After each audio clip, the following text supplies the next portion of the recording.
This is the Sixth Man Show, an Orlando Magic podcast, with your hosts, Luke Sylvia and Jonathan Osborne, covering all things Magic basketball. By fans, for fans. Go Magic!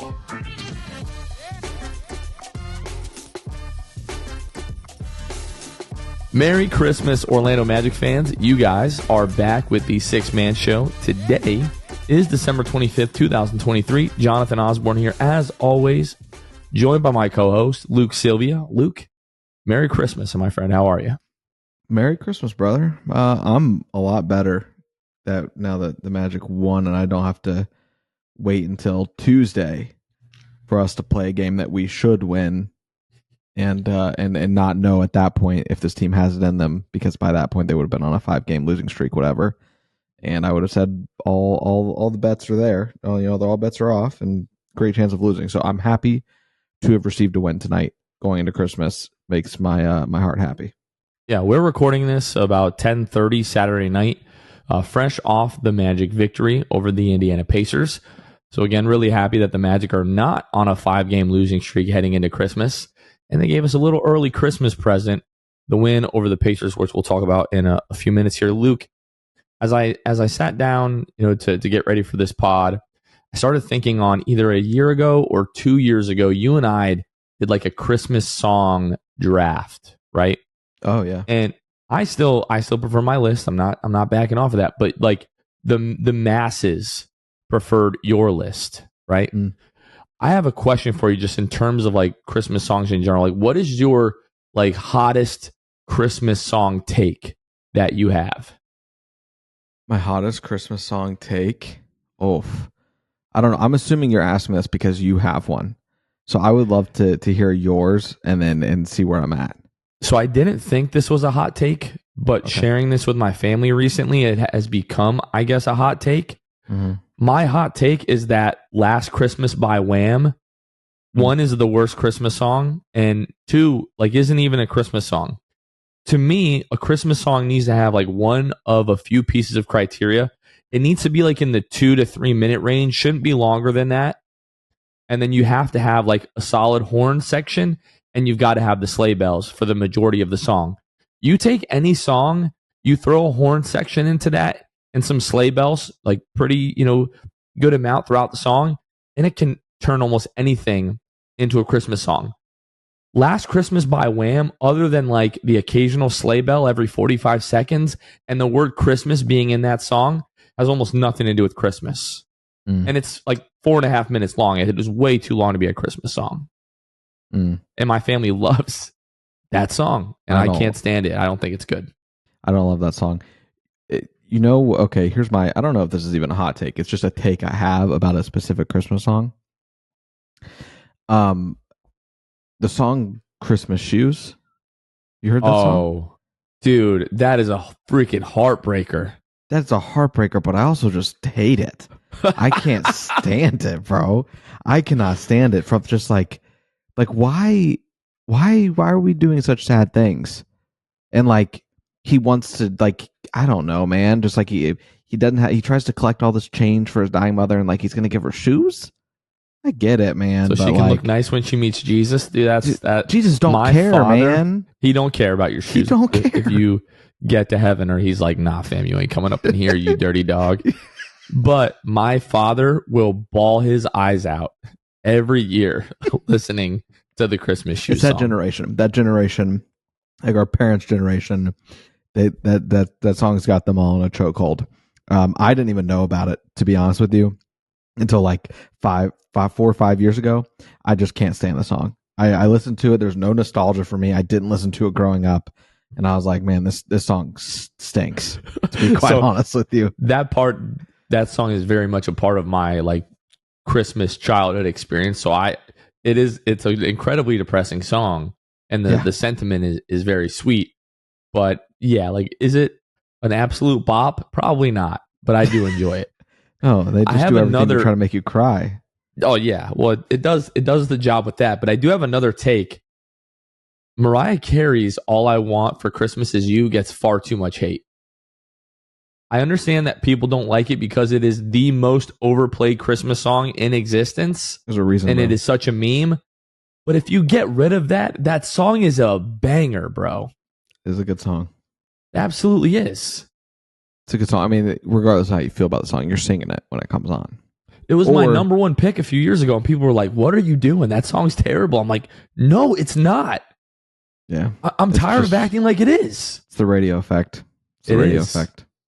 Yeah. Don't listen, folks. Stop listening to the radio. Stop listening to what everybody else makes you listen to. Listen to what you want, and you will have a new appreciation for just good music in general. How mad do you think people are right now that we've been discussing these Christmas songs for the last few minutes? If they're listening to this on Christmas, I mean, it's fitting, right? Some people are mad because it's after these songs Christmas today. Yeah, like, you know. So some people are mad because it's after Christmas by the time they're listening to this, and they're like, "Man, well, that's not our fault. If you're listening to the episode late, knuckleheads, like listen to them when we put them out." Like, I don't care that the kids are opening presents. The 6-Man Show dropped a new episode. Listen to that. No, I'm just kidding. First of all, like, really just want to wish everybody a wonderful Merry Christmas. Hope you guys are spending it with loved ones. And that's really the point of the holiday, you know, to embrace family. Obviously, we're celebrating the birth of our Lord and Savior, Jesus, my man. But, yeah, while you're doing that, we really hope that you guys just spend the day with your families and have a great time, and you don't have to worry about Magic basketball because they won before Christmas. So for those of you that appreciate our 6-Fan Show, you know, the fan episodes that we've been dropping this year, where we have fans outside of the newly named Kia Center to give their takes and celebrate wins and mourn losses immediately after games at home.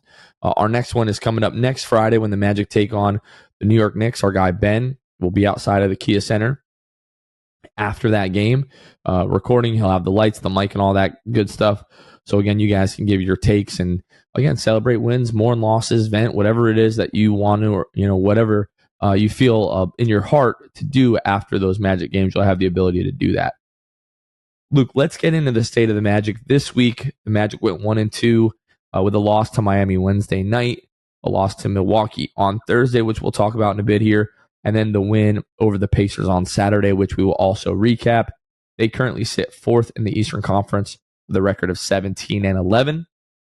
They're 5 games back of first place Boston, 4.5 games back of Milwaukee, 3 games back of Philly, a half game up on Miami, a game up on New York, a game and a half up on Cleveland, 3 games up on Indiana, 4 games up on Brooklyn, and 5 games up on Chicago and Atlanta. The Magic are now 18th in the NBA this season in offensive rating with a rating of 113.4. They are 6th in the NBA in defensive rating with a rating of 110.5, and they're 9th in overall net rating with a net rating of 3. Taking a look at the injury report as we do each episode, Markelle Fultz has now missed the last 20 games with left knee tendonitis. Joe Ingles has missed the last 4 games with a sprained left ankle, and Jalen Suggs has missed the last 2 games with a sprained left wrist.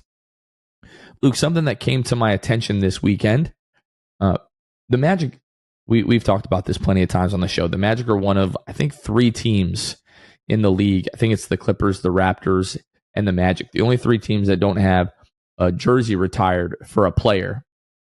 The Big Shaq podcast, a new podcast presented by Playmaker with Shaquille O'Neal and Adam Lefkoe.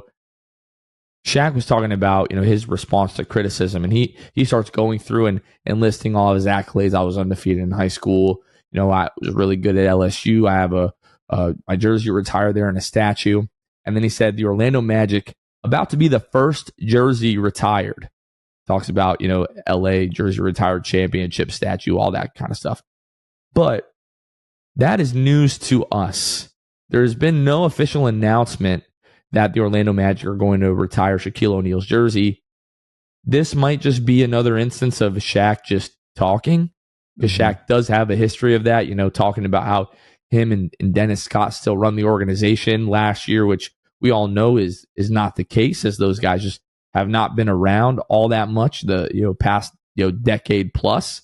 But Shaq claiming that he's about to be the first jersey retired by the Magic. Luke, 1, do you believe him? And 2, assuming we do believe him, how do you feel about if Shaq were to be the first Orlando Magic jersey to be retired? The first thing I think when I hear this is like running to my schedule, seeing if there's any narrative that fits to see like, is Shaq going to get it retired on a certain game? Is there anything that looks good that it could happen? That's my first thought, because I'm like, I understand the Magic are very buttoned up. We all know this, right? They're freaking Fort Knox. But Shaq isn't at all. Shaq is on TV all the time. It's only a matter of time before, like, if he knows the news, he's going to say it eventually. Enough reps are going to happen. The Magic are going to come up enough times, or his ego is going to be challenged enough times that he's like, hey, I'm going to be the first jersey retired for the Orlando Magic, right? I don't know if they would do this, because I would assume that they would be in Studio J this night. But the Magic have a game on TNT February 13th. I don't know. I don't know if they would do something special with like the guys in the arena. Bring them in I think they've done that for the playoffs and maybe certain special games during the year. People that know that stuff know better than me. But I would wonder, is February 13th when OKC comes to town, games on TNT? Is that the night that it happens? If it does, I would expect an announcement in probably January that it's going to happen. But who knows? I don't know. This could be next year. I'm not sure, but it's fine. I mean, you can't be mad at Shaq being the first jersey retired, but there are absolutely arguments that other players deserve that first. That's where I stand. I don't care too much about that, about jersey retirement in general, but I think the Magic should retire jerseys. But I don't really mind either way, as long as like the guys that the Magic fan base collectively think should have their jerseys retired, all have them eventually done. So do you believe Shaq? Back to that. I do. I'm not sure. It's crazy to me. Like, that's a crazy thing to say.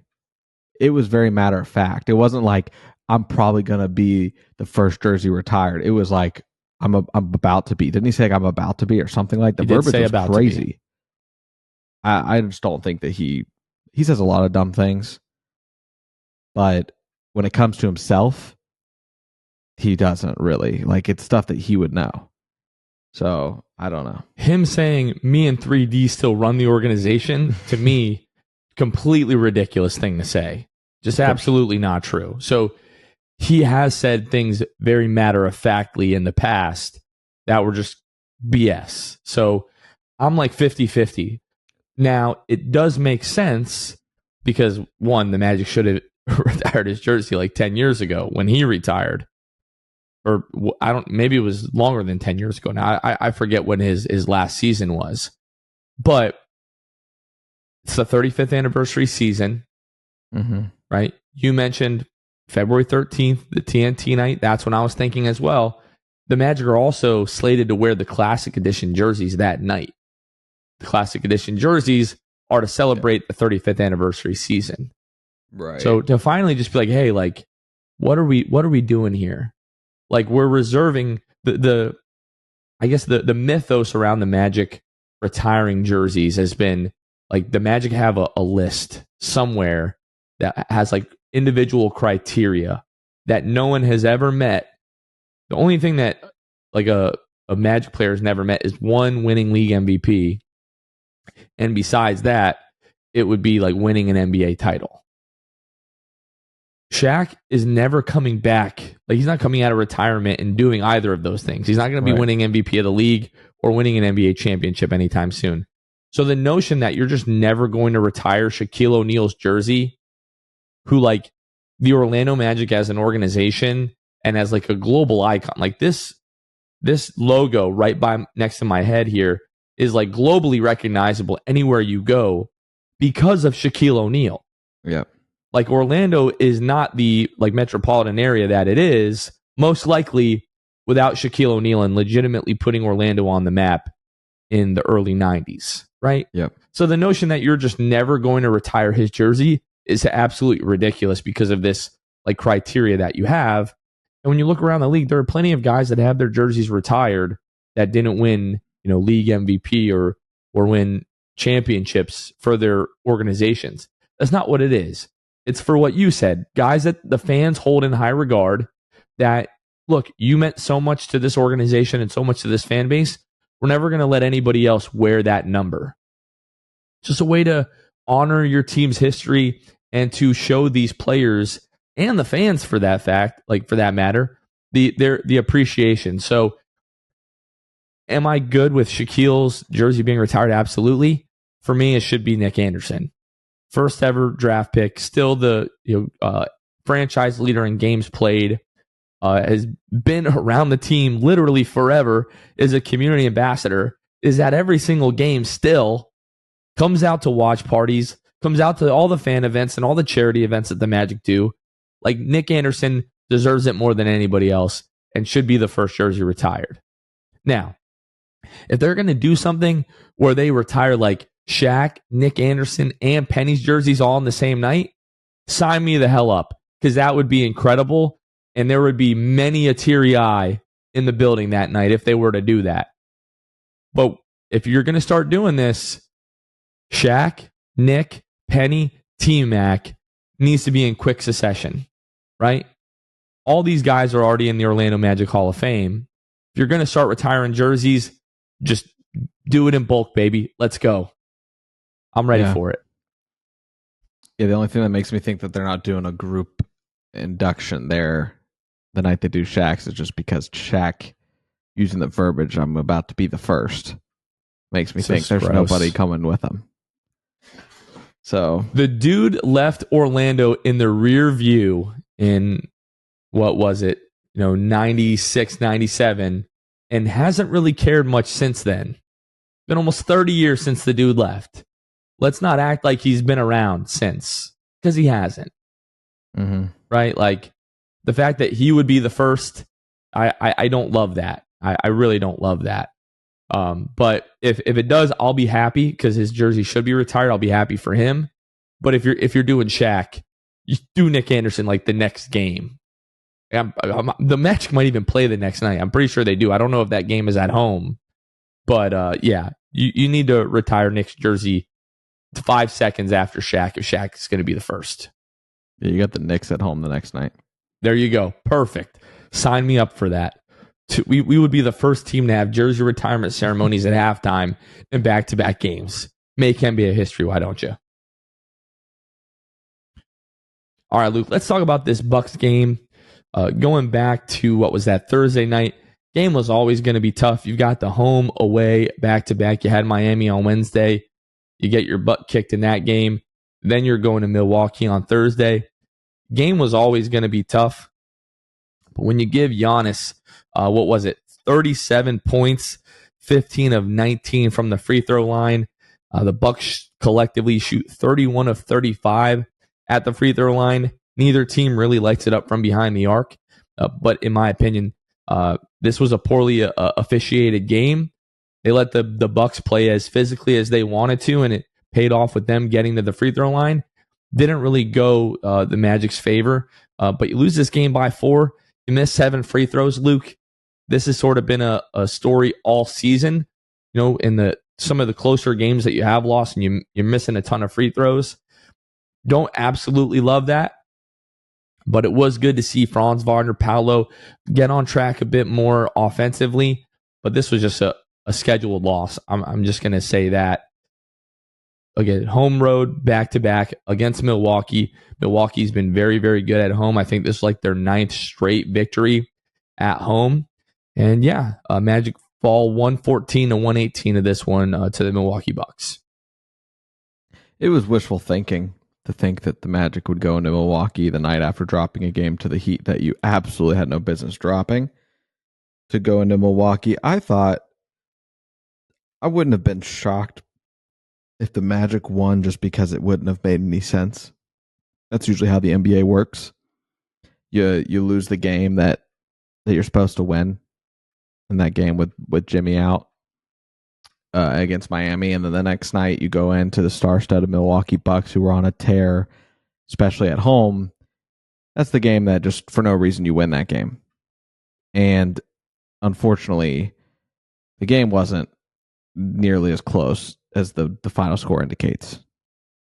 The Magic lose by 4, right? 118 to 114, but you were down 10 with like 4 minutes to go in this one.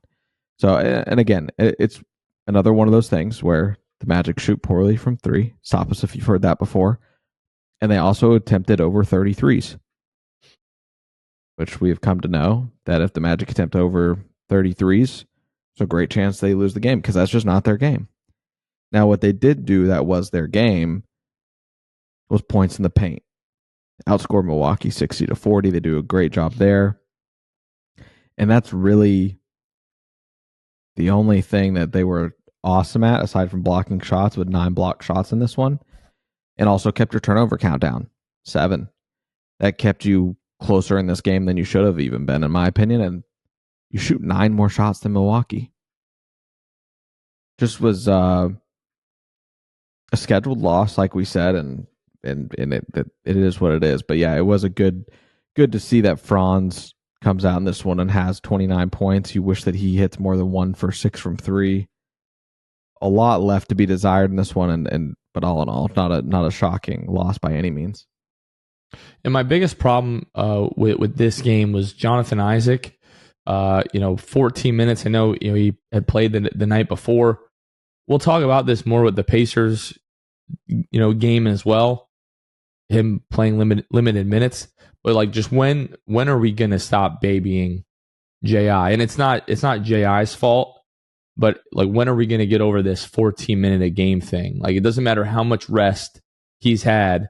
Like, they're keeping him at about 14 minutes or so. And earlier, in that win streak that we had with Wendell out, we were seeing him close a lot of games for the Magic, and that is like basically ended like the last handful of games or so.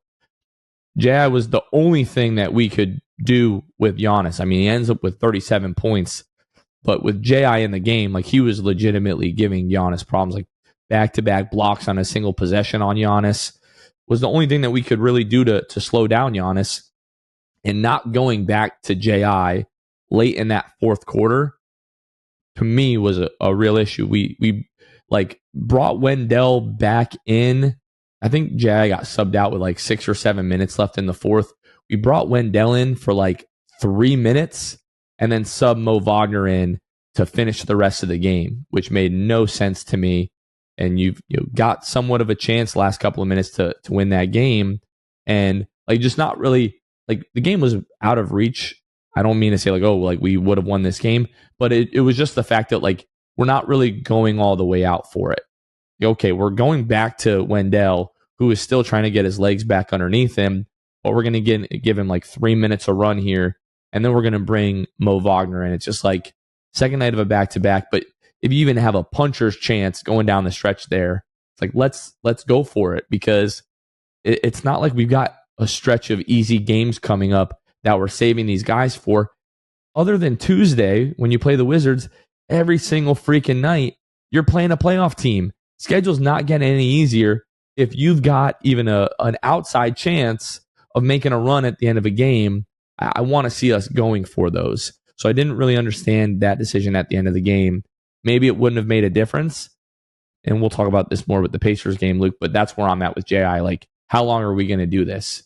He looks good. I'm sure if you asked him, he feels like he can play more. And he's been so impactful in the minutes that he has played. It would make a big difference if we could get him, closer to like 20 minutes a game. Insane, the defensive production. We'll talk about the Pacers game, but I'm not spoiling this for anybody. He had 3 blocks in that game against Indiana that we'll talk about, and he also had 3 blocks in this one against Milwaukee in 14 minutes, and then a game against Indiana, 12 minutes, 3 blocks. I mean, the things that he was doing to Giannis should be illegal. Giannis doesn't get made to look like that against anybody. And we haven't seen J.I. really do that since John Collins some years ago. I was just about to say, John Collins is watching this game from his couch going, yep. Yeah. Yep, I've been there, brother. Yeah. Just it's crazy. We all know the athleticism of Jonathan Isaac, but just the ability to jump for the fake, jump on the pump, and still recover in time to time your block to go up again and get the block, and then just do it as many. There's springs in that guy's legs, which is a miracle, by the way. Like, along with a lot of other hardware, but yes. Yeah. So I agree. And it's funny, though, even like just because of his offensive output, 2 for 7 against Milwaukee, I maybe would have not been as prone to screaming from the rooftops that J.I. needs to play more minutes. But then you have a game like he had against Indiana. Didn't do, a ton offensively, but was still energizing. 2 of 3 from the field. Like, Jonathan Isaac deserves these minutes, and I don't know what's holding him back. I don't know if he's like still playing himself to exhaustion and he's having to be taken out, or if it is just strictly the training staff and whatnot saying, no, you have to keep him at a certain amount of minutes here. I guess we're just talking about it now because he doesn't look gassed to me. Yeah. Like earlier in the season, he absolutely looked gassed. He comes out of these games, like to me, his face is like, put me back in. Like I'm out here, I'm making an impact.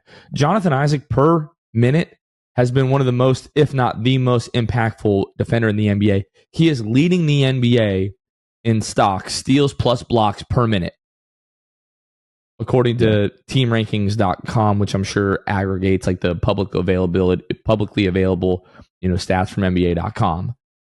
But Jonathan Isaac leading the NBA in stocks per minute. Like, what do you want from a defender? You want steals and freaking blocks, and he's giving them to you more per minute than anybody in the NBA. And I'm just, again, if we could get this kid up to 20 minutes per game and get him in more of an offensive rhythm, because all he's doing right now is taking, feet set threes, not all that efficiently, and like the occasional, cut, layup or, put back or whatever. And at the end of that Bucks game, am I worried about, hey, are we going to be able to find a bucket? Or am I worrying about who the hell is going to stop Giannis? In that instance, I'm like, this guy's got 37. We need to do something. Mm-hmm.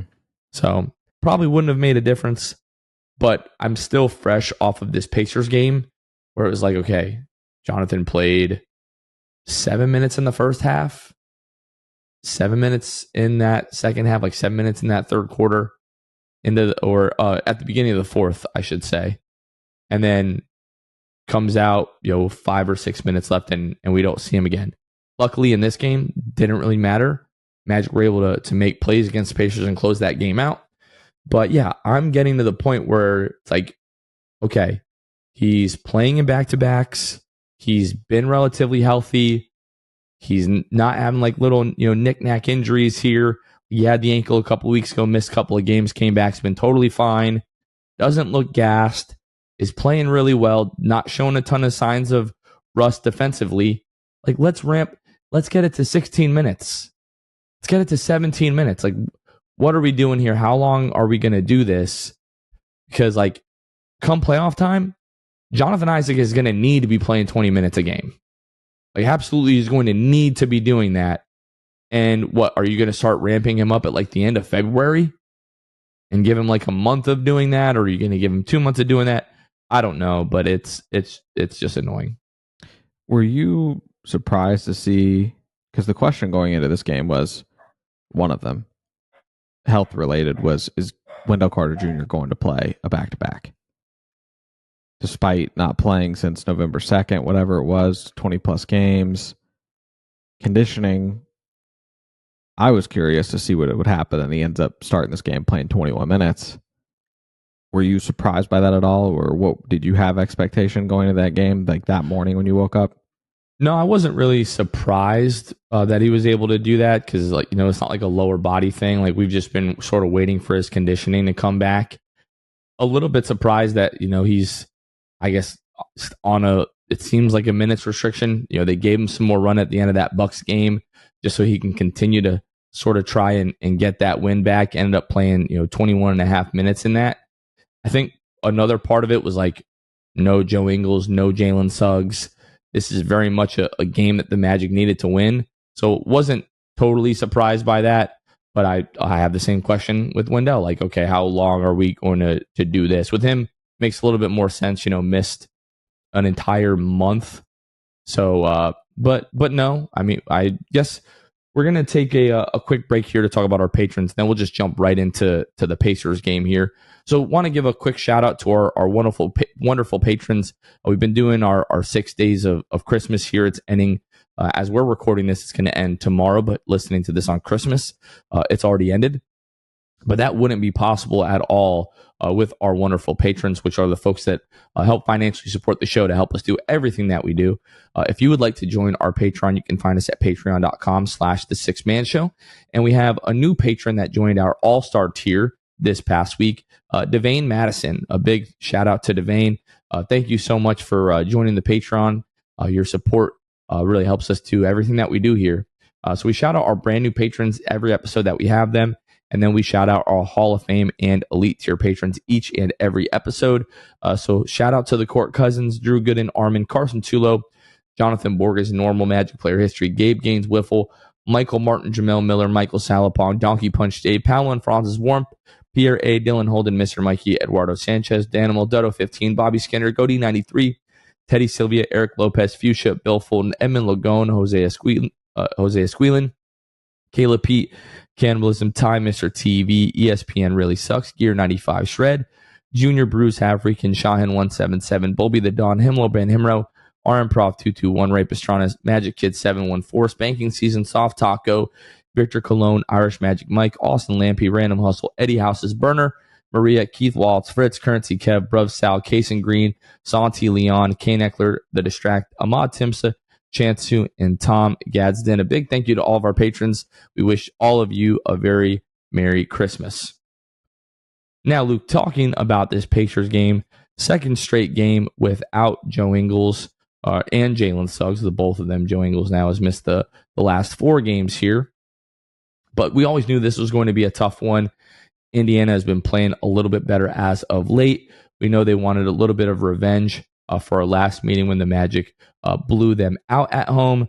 And the Magic, Luke, started this game off really, really well. I thought the first quarter in this game was the best the Magic have played in an entire quarter for probably the last 3 weeks or so. Really, really good offensively, really good defensively as well. Shot 52% from the floor, held Indiana to 45% and forced them into 4 turnovers as well. The issue in this game really came in the second and third quarters, Luke, where the Magic gave up 32 points and then 33 points to the Pacers, but were able to sort of tighten up the defense again, only giving up 18 points in the fourth quarter. This game didn't really feel like it was in danger of losing for the Magic the last couple of minutes, Luke, and the Magic with a 117 to 110 win. Just awesome offensive performances from Franz Wagner and Paolo Banchero as they combined for 58 points in this one, Luke. A very much needed win as Indiana is not that far behind you in the standings there. This would have been the Magic's 5th loss in a row, which definitely would have now been a good thing. What were your takeaways from this one? Paolo Banchero's an all-star. Amen. That was my takeaway from this one. 36 minutes, 11 of 20 from the field, 16 free throw attempts. Shoots 12 of 16, 34 points, 7 rebounds, 4 assists. There was, obviously a lot of people on Twitter just going back and forth, right, about, everybody's wants, now that we've got national attention to some extent, Paolo kind of putting the Magic on the map in that respect. Hoop Central put out a tweet with Paolo's stat line. Like I just said, 34 points, 7 rebounds, 4 assists, 55% from the field. Then you got, Pacer fans crying about it and the replies that he was guarded by 6'4" Buddy Hield and 6'5" Aaron Nesmith. And it's like Paolo's just doing what he's supposed to do. Paolo, that's what a great player does. They see their matchup, they take advantage of the matchup, and Paolo just continually was getting into the paint, getting into the free throw line, and the team as a whole was doing this, man. The whole night, just getting touches in the paint. And there was a lot of times last season, the season before, where the Magic maybe wouldn't take advantage of matchups, just weren't aware, whatever it might have been. The Magic able to get into the paint, score buckets, just decimating Indiana on this one. 64 points in the paint to their 40. That was what I was most impressed with tonight, not settling from 3 or anything like that. Yeah, if you look at Paolo and Franz especially, they combined for 2 3-point attempts. And we've talked about this on the pod. I tweeted about it as well. Like the recipe for the Magic in wins, they shoot low attempts from three, they shoot a high percentage, and they hold their opponents to lower attempts and low percentage as well. When everything flips the other way, where the Magic are taking threes, their percentages drop, and then in losses, they're just giving up way more 3-point attempts. Which to Indiana's credit, 15 to 34, 44% from the three. Like that's really, especially in that third quarter, what kept Indiana in this game. But the Magic didn't sort of fall into the trap, continue to get to the rim, continue to get to the free throw line. And 41 free throw attempts, I would argue that it probably should have been more. Like the entire third quarter and the first 4 or 5 minutes of the fourth, every little ticky-tack call was going Indiana's way, whether it was Tyrese Halliburton flopping twice in the span of 3 seconds and just falling out of bounds and drawing a foul on Caleb Houston, or it was Paolo and Franz like going to the rim and getting absolutely hammered and no call and it just going the other way, or Tyrese Halliburton getting past Franz and Franz like grazing Halliburton's like trail arm and him just like flailing and throwing the ball up and getting a foul call. That was super frustrating. But credit to the Magic in other games this year where like the officiating hasn't been great in stretches and they've really let that get to them. They didn't. They just stayed focused, continued to do what they were doing. 13 turnovers to Indiana's 15. Don't love 13 turnovers, but the Magic have been one of the higher turnover teams in the league this year. Out rebound Indiana 39 to 33. You love to see that. Wendell only 4 points and 8 rebounds in this game, but Wendell felt a lot more like Wendell tonight than he did in the last couple of games here as he's gotten back into the lineup. And I think that will continue from Wendell. Having a center back in the lineup who can grab the offensive rebound and like just go right back up with it, and I'm confident that he's going to be able to finish. Definitely missed that. His defense has been pretty solid since he's been back. It's just we talked how his role is probably going to be a little bit different offensively now that it has been so Paolo and Franz heavy. And I feel like it's going to take time for him to really find his spots within the flow of the offense. Want to see more, pick and roll, like lob attempts at the rim for him. We know he's been great and efficient at that in the past. But just really a great game for the Magic. Gary Harris got back on track a little bit from behind the arc, 2 for 4, 15 points, 5 of 9 from the floor for Gary in that one. And I don't think we have like Indiana's number by any means, but I do think it's a really good matchup for us. What we have to stay away from is in like tonight, the second and third quarters, like really playing into Indiana's game and increasing the pace and this turning into like a shootout is not what the Magic want. When the Magic were able to really like lock in defensively in that first quarter, giving up 27, and especially in that fourth quarter, only giving up 18, that's when the Magic are going to have big advantages over Indiana. And these, two young and upcoming teams in the Eastern Conference, I think we're probably going to see like playoff series for years to come between these teams. I would love to see one as early as like this, late April or early May. I think it would be a lot of fun to see these two teams go at it for 7 games. Indiana is definitely not a team that I would hate playing against after what we've done to them, getting the 2 wins that we have so far in the season.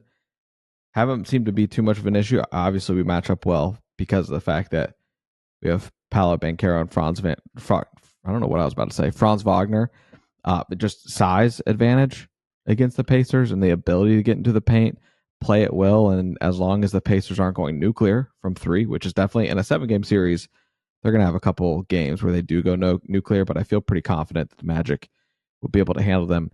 One of the most impressive things to me, aside from just getting to the paint and just continuing to do that, understanding their best route to winning was doing so, is the free throws.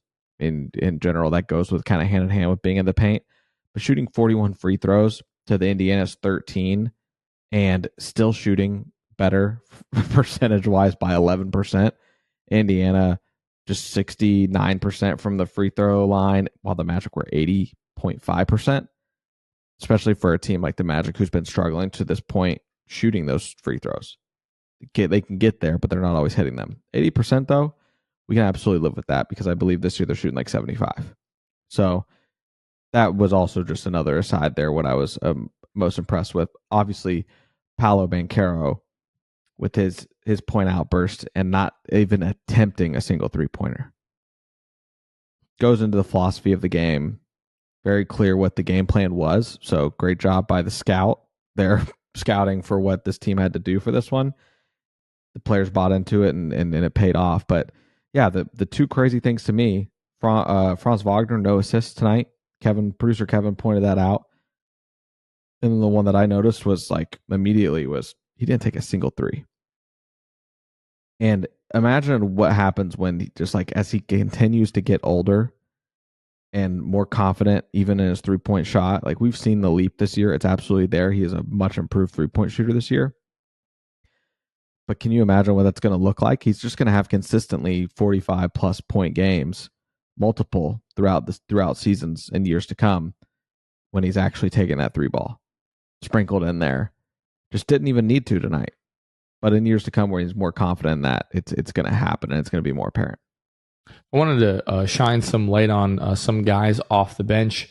Cole Anthony, 12.6 rebounds, 3 assists and a steal. Pretty, consistent. Probably not the best shooting night from Cole Anthony, but gave you a little bit of a scoring punch that you needed. Caleb Houston, 20 minutes, 32 seconds in this one. 6 points, 2 of 4 from behind the arc. Caleb Houston, like legitimately becoming a good shooter this year. I think he's right around 40% from the year last time I checked. And like defensively, he's like good enough, almost good enough there to where he's like bordering on like legitimately good, like for what he is, like a guy that's just going to come off the bench, give you, 20 minutes a game. The more that he's able to knock down that 3, and I think in years to come, maybe as this team moves on from a guy, like Joe Ingles, who is going to be aging, and we don't know what's going to happen with Gary Harris, but you hope that, Jet Howard, who you used the, 11th pick on this year, you hope he's going to develop into a real NBA guy. He hasn't seen actual like significant minutes yet so far through his career as he's sort of bouncing back between Orlando and Osceola. But I just think of like Caleb Houston and Jet Howard in the same lineup and how much shooting and spacing that could potentially give you. So that really gets me excited. Everybody knows that I'm a big Caleb Houston guy. So the fact that he's no longer like a theoretical shooter and is a guy who like every time he throws one up, which is every time he touches the ball, you're expecting that it's going to go in, has been really fun. And then we've already talked about this guy, but Jonathan Isaac, 4 points, 3 blocks in 11 minutes, just absolute animal. And that leads me right into this week's Jam Hot Chicken Jam of the Week. We're going to go to the second quarter to the 9:21 mark.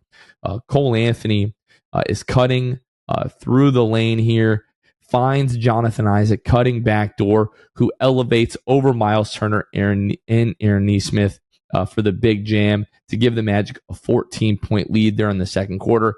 That is this week's Jam Hot Chicken Jam of the Week, Luke. Super happy for J.I. getting his first Jam Hot Chicken Jam of the Week, and it came in a win.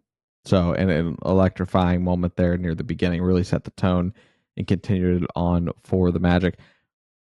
Obviously brought to you guys by Jam Hot Chicken. If you guys have not checked out Jam Hot Chicken, I hope that the only reason is because you don't live in Central Florida. Because if you do live in Central Florida, you need to get out to Jam Hot Chicken. They've got the best hot chicken that I've ever had in my life. Make it a point to stop there every time before a game. I leave early enough to make it happen. They're located at 400 West New England Avenue, Suite 13 in Hannibal Square. You can also go online, jamhotchickenfl.com, to access the menu, online ordering, music playlists, all of that. You can also go to their social media. They have one of the best social media accounts that I've seen from a restaurant, just aesthetically pleasing. They don't have lulls in their posts. They post a lot. They post updates on their hours. They're very communicative via social media. They're all over the place and super interactive. So shout out to them, but you can find them at Jam Hot Chicken on everywhere on social media. They had Jack from Jack's Dining Room at Jam Hot Chicken today as he was doing a review. If you're not familiar with Jack's Dining Room on Instagram, he's got over 424,000 followers. Has done videos with Dave Portnoy, everybody knows from Barstool and the One Bite stuff, and one of my favorite social media personalities, Kuj, Meals by Kuj, Kujin. Luke, I don't know if you're familiar with Kuj. Of course. But he is just one of the all-time legends when it comes to food and all things. Just being an Italian from Staten Island, the DC, he loves his Diet Cokes. This is turned into be Meals by Cuisine. But no, shout out to Jam Hot Chicken. Had Jack there from Jack's Dining Room today. Really happy for our friends over at Jam Hot Chicken. Look, I didn't really have anything else to add from the Pacers game. It was just a game that the Magic absolutely needed to win. Going into that game, I think you were just 2 games up on Indiana. So getting the win over them and trying to look at the Magic schedule right now, I don't know how many more times we play Indiana this year. Going down, you only play them one more time. So you've officially clinched the tiebreaker in the season series over the Pacers, which coming down the stretch here is going to be pretty important. So it was a big win for the Magic. Luke, before we look at the week ahead, did you have anything else from that game that you wanted to touch on? I did want to ask you one thing. I wanted to talk about Goga Bitadze getting a DNP in that Milwaukee game, and I believe the Heat game as well, if I'm not mistaken, when Wendell came back and returned. So in this one, he gets some run. And near the end, he actually did make a positive impact defensively. He's running around out there, and he has a block tonight. And I was thinking to myself, is Mosley in the same mindset that I am, that I just don't know if this guy can just keep getting did not plays? I don't know. I don't know where I stand with Goga and how he fits with rotation, especially once we get, Jalen Suggs back, Joe Ingles. There's just so many minutes that need to be given out. Markelle Fultz, you've just got so many guys that have to fit in a rotation. I would hate for Goga to be the odd man out once again, but tonight he plays 10 minutes. Rather impactful for Goga in this one. He was a plus 11 in 11 minutes. So I don't know. I don't know what you do with Goga. I think Jamal has stated multiple times now that he prefers to run a 10-man rotation, here in the regular season. So unless you were going to go with Chuma or Sko, the only other 2 guys that were dressed and available in this game, Goga is the guy that makes the most sense. And especially with Wendell only playing 16 minutes, J.I. only playing 12 minutes in this game, it makes sense for that guy to come in off the bench to be Goga. Yeah. As Wendell ramps up and plays more minutes and J.I. ramps up, hopefully eventually, I think those 2 guys alone will eat up any minutes that would be available for Goga. Mo Wagner is going to get his 20 minutes a game. That's not going anywhere, I think. But as Wendell and J.I., both of those guys, because J.I. has shown that he can play the 5, and he's defensively, and I think overall just more impactful than Goga. So to me, it makes sense that Wendell, J.I., and Mo would be the guys that would play over him. And then especially once Joe Ingles and Jalen Suggs come back, even if Wendell and J.I. are playing somewhat limited minutes, I just don't see this team going 11 or 12 guys deep just to get Goga run. I think when everybody is healthy, even if Wendell and J.I. aren't 28 and 20 minutes per game, respectively, I still don't think you'll see Goga get run. In that Bucks game, Mosley goes 9-man rotation, but my theory there is that Mo Wagner had it going, right? 10 of 15 from the floor, 21 points, 8 rebounds. He was giving you a lot. It was a Mo Wagner type of game, and he runs 27 minutes in that one. Whereas tonight, obviously, he didn't have that stat line. He still played relatively well, for sure, but runs 20 minutes. So I guess that's my theory, is that when Mo's got the hot hand, maybe Goga takes a back seat, doesn't play that game. But other than that, I feel like we can expect to see him play until a lot of these guys get introduced in the lineup. Man, I just continue to be very interested to when this team is fully healthy. Finally, again, what you do at that point, because a lot's changed since the beginning of the season in regards to who has stepped up. At that point, J.I. will hopefully be playing even more minutes, because even at the beginning of the year, J.I. was still he hit the 20-minute mark in a game against Chicago. So those minutes are in there somewhere for Jonathan Isaac. I don't know what that rotation is going to look like, but I'm super intrigued. Yeah, so he has played, 19 and a half minutes against Chicago, like you said. Back in November, played 17 minutes versus Milwaukee. November 15th, 16:47 versus Chicago. Just last week, played almost 17 minutes against Boston, 16 minutes against Boston on Black Friday. Like these, 12, 14, minute games that we're seeing recently, just really, really weird to me. Like, we're at the point now, I think we should be ramping J.I. up instead of sort of limiting his minutes in certain respects. And I think the much more interesting question is what happens with Anthony Black when Markelle is back and you have Cole Anthony and Jalen Suggs and Gary Harris and Joe Ingles. Like, that to me is going to be much more interesting to see what happens with Anthony Black. And like, we're going to get to the point in the season where we're like, wow, like, I think what's going to happen is we're going to be like, how is Anthony Black not playing? How is Goga Bitadze not playing after how well they've played when they did get minutes? It's like, hey, this is just the reality of the roster right now. And this is how things are going to go when everybody's healthy. Is there a move to be made?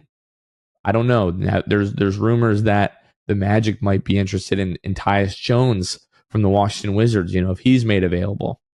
Because they seem like they're, wanting to go into like hard tank mode. Finally, who knows what's going to happen there? So a lot of questions. We've been talking about this for feels like months now. Don't envy the decisions that Jamal Mosley and this team has to make once everybody is ready to go. The last thing I'll say on this, my take is that by deadline, Goga's dealt. I don't think there's a reason to hold him captive in Orlando if you're not going to play him. There is, and it is Wendell Carter Jr.'s health. I would hold on to Goga strictly for Wendell insurance. I agree. I just Goga may not be happy with that, but hey, brother, you're cashing those checks, aren't you? You're gonna sit right there and you're gonna like it. This is the time where I wish not fair to Goga, but that's how I feel. I wish we had like the communication records between organizations, because the thing I would want to know is how many calls did you receive about Goga Bitadze before the deadline this year? Because I think they're going to get quite a few. The Knicks, they're shorthanded at this point, right? No Mitchell Robinson the rest of the season. Their only other options, Jericho Sims, which, listen, nothing negative to say too much about Jericho Sims, but Goga Bitadze is just he's been great. He's been a very serviceable backup, and I think you could use him. The Knicks just brought in freaking Taj Gibson, for crying out loud. Pulled that man basically out of retirement. So I think that I heard it was between him and Joakim Noah. Well, there you go. Yeah. The calls I think are rolling in for old Gogs, and I am very interested to see what happens around deadline. All right, Luke, let's take a look at the week ahead here.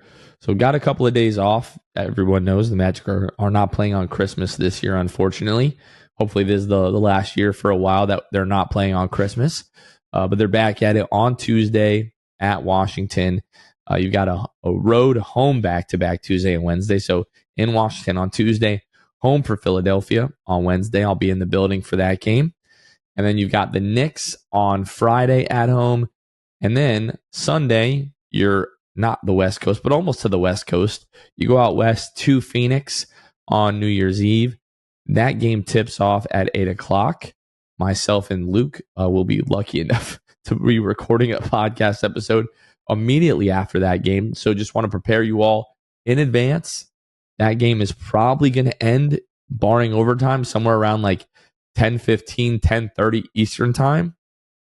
Luke and I would like to spend a little bit of time with our families to ring in the new year. So that's going to be probably a quicker shorter episode as we go through that, Luke.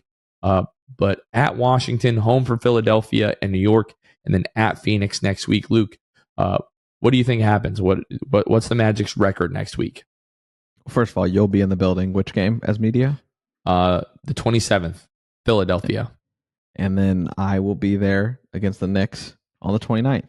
So, six-man show will have you guys even more covered than usual. We'll be back-to-back the games there as media, so that'll be fun. That being said, man, such a jam-packed week. I'm just going to go the safe answer here. I'm going to say 2-2. Yep. I'm just going to say 2-2.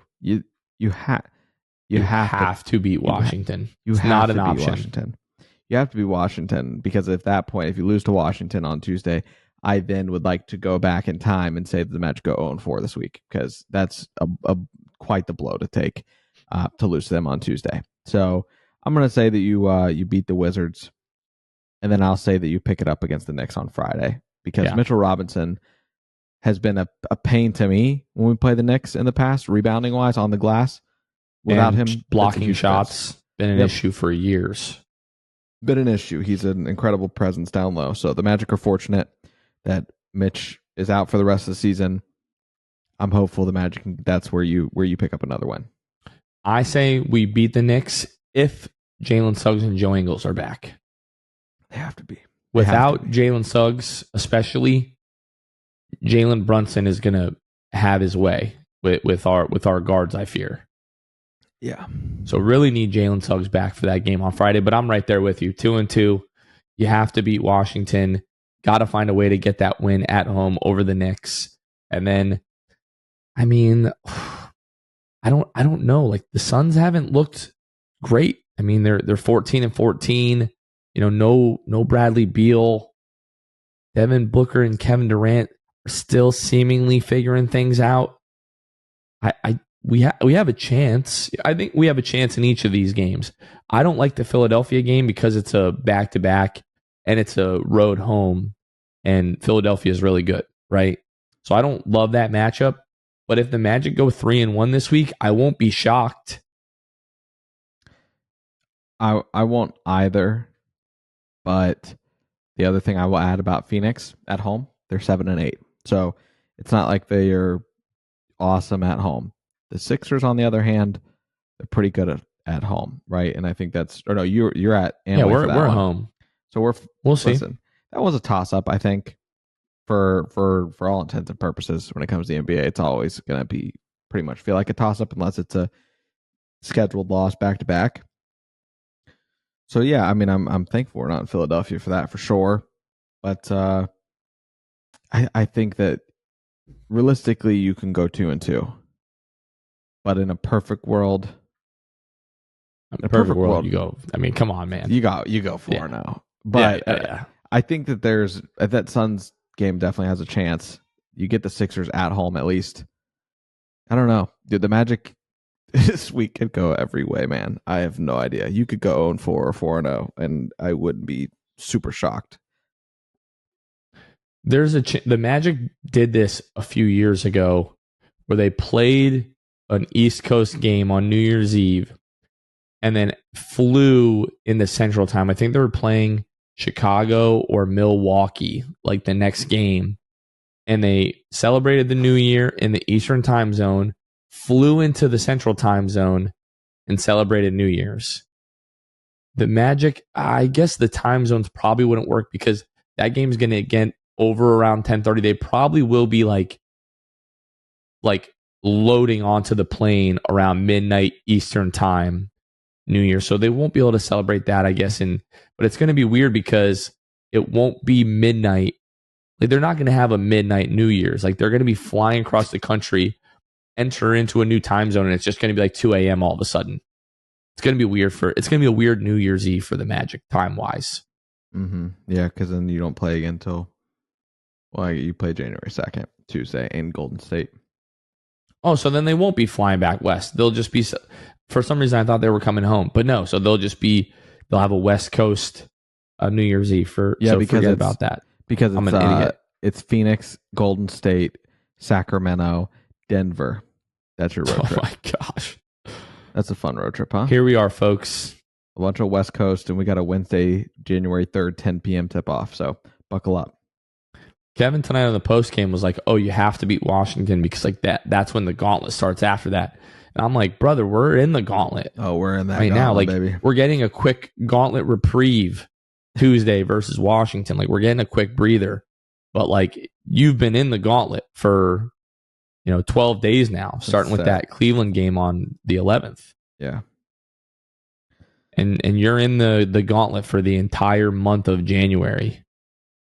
So, is what it is. All right, Luke, let's go ahead and wrap this one up. I don't have anything else. Folks, don't forget, every single day, vote.nba.com, Paolo, Franz, and whoever else you want from the Magic, but those guys especially, vote them as all-stars. If you've been paying attention to the 6 days of Christmas that we did, obviously we love giving back to you guys, but we also use that as an opportunity to sort of like boost like the all-star vote initiative for our guys. So make sure that you guys are voting every single day. We would love to get those guys to the all-star game. You look at their numbers, you look at the Magic's record and where they are in the Eastern Conference. Team success is always a big factor. Are these guys going to get voted into the all-star game? Probably not. But when coaches around the league are looking for reserves, they're going to be looking at team record and looking at the best guys on those teams and thinking about the guys that they have to game plan for on a night in and night out basis, which is absolutely Paolo and Franz. So, but vote for our guys, show them love, try to get them to the All-Star game. And then next Friday, the 29th, next edition of the Six Fan Show will be filmed outside of the Kia Center following the Magic's game versus the New York Knicks. Anything else here, Luke? No. Let's go. No. Let's go Magic, baby. Let's have a good week. I'm crossing my fingers for a 3-in-1 week. All right, folks. Hope you all have or had a very Merry Christmas. And yeah, let's get some wins this week. That is going to do it for this one. For Luke Sylvia, this has been Jonathan Osborne. You all have been listening to the Six Man Show. We will catch you guys next time. See ya. Thanks for listening to the Sixth Man Show. Be sure to subscribe on iTunes and Spotify to get new episodes downloaded directly to your phone. If you enjoyed the show, please take a minute to give us a 5-star rating and a review. It helps out the show a lot. Follow us on Twitter, Instagram, and Facebook at Sixth Man Show. We'll catch you guys next time. Go Magic!